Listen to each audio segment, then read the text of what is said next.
membacakan Yakobus 1 ayat 1 bagian pendahuluan, yaitu salam dari Yakobus, hamba Allah dan Tuhan Yesus Kristus kepada ke-12 suku di perantauan.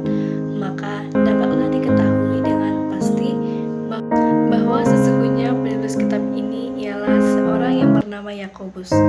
Namun demikian, ketika nama ini disebut sebagai penulis kitab Yakobus, maka akan menjadi persoalan tersendiri karena beberapa orang yang memiliki nama yang sama dalam Alkitab. Ini menjadi pokok permasalahan dalam penulisan kitab. Jadi Yakobus yang mana? Alkitab memberikan informasi bahwa setidaknya ada beberapa orang yang memiliki nama Yakobus, sebagaimana diungkapkan dalam beberapa ayat dalam kitab-kitab Perjanjian Baru. Yang pertama, Yakobus anak Zebedeus atau dalam Markus 1 ayat 19, yaitu saudara Rasul Yohanes. Yang kedua, Yakobus saudara Yesus atau dalam Markus 6 ayat 3. Yang ketiga, Yakobus anak Alfeus, Markus 3 ayat 18. Yang keempat, Yakobus bapak Rasul Yudas atau dalam Lukas 6 ayat 16. Penulis surat kemungkinan adalah saudara Yesus yang cukup dikenal atau sering disorot dalam beberapa kisah Alkitab. Yakobus adalah pemimpin umat, dan karena itulah maka ia merasa berkewajiban untuk memberikan nasihat dan bahkan teguran kepada orang-orang Kristen yang memiliki latar belakang Yudaisme. Secara sederhana, tema kitab Yakobus adalah usaha untuk terus mendorong jemaat guna menerapkan iman Kristen yang sejati. Seorang Kristen haruslah memberikan bukti yang nyata sehingga menjadi berkat bagi mereka yang melihatnya. Sesungguhnya iman Kristen haruslah dapat diterapkan dalam kehidupan praktis sehari-hari. Yakobus menegur dan menasihati agar sebagai orang percaya kita tidak hidup dalam kemunafikan.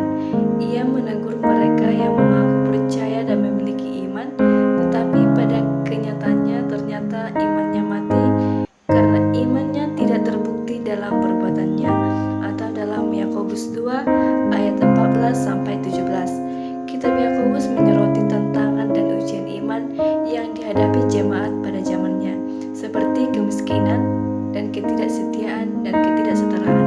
Perbandingannya dengan zaman sekarang bisa mencakup perbedaan dalam konteks sosial, ekonomi, dan teologis.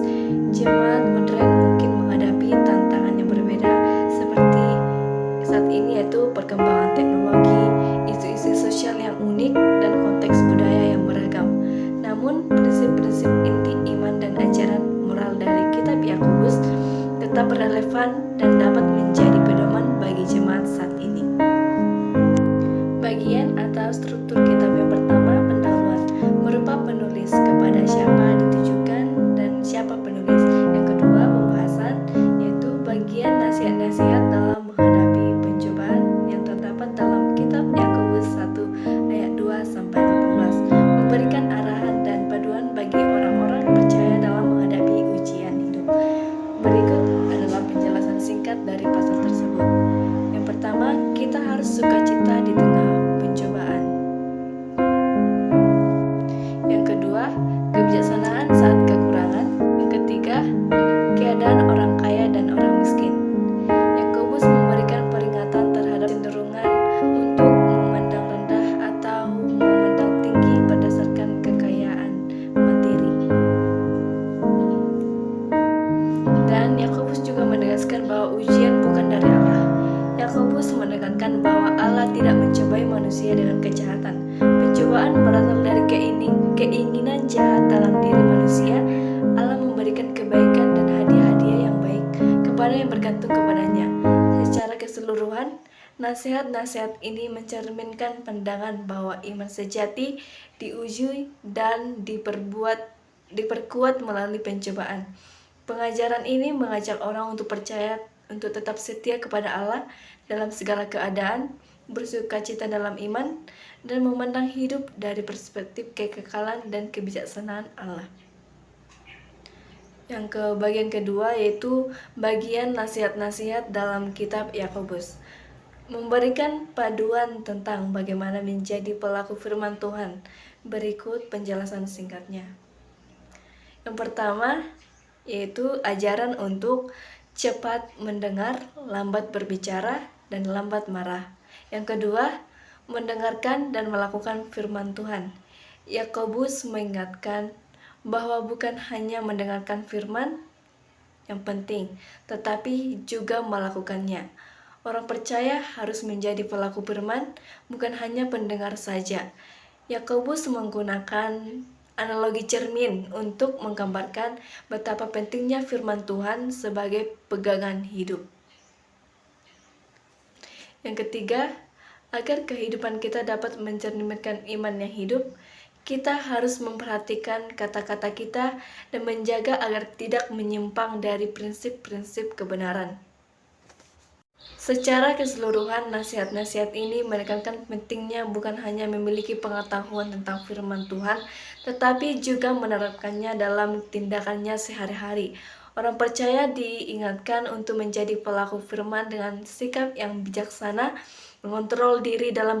Bagian selanjutnya yaitu bagian bukti iman besar atau tertulis dalam Yakobus 1 ayat 26 sampai 27 dan Yakobus 5 ayat 6. Kedua ayat ini mengingatkan kita bahwa iman sejati dan besar tidak hanya diukur dari teori saja atau dari fakta, tetapi juga diukur melalui tindakan dan perilaku kita sehari-hari, khususnya dalam mengendalikan perkataan, omongan kita, dan sikap terhadap orang lain.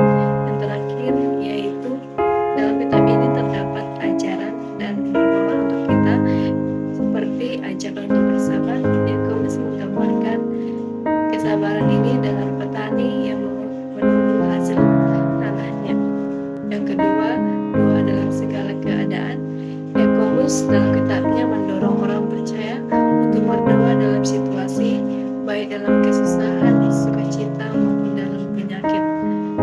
Yang terakhir, belas kasihan dan pengampunan.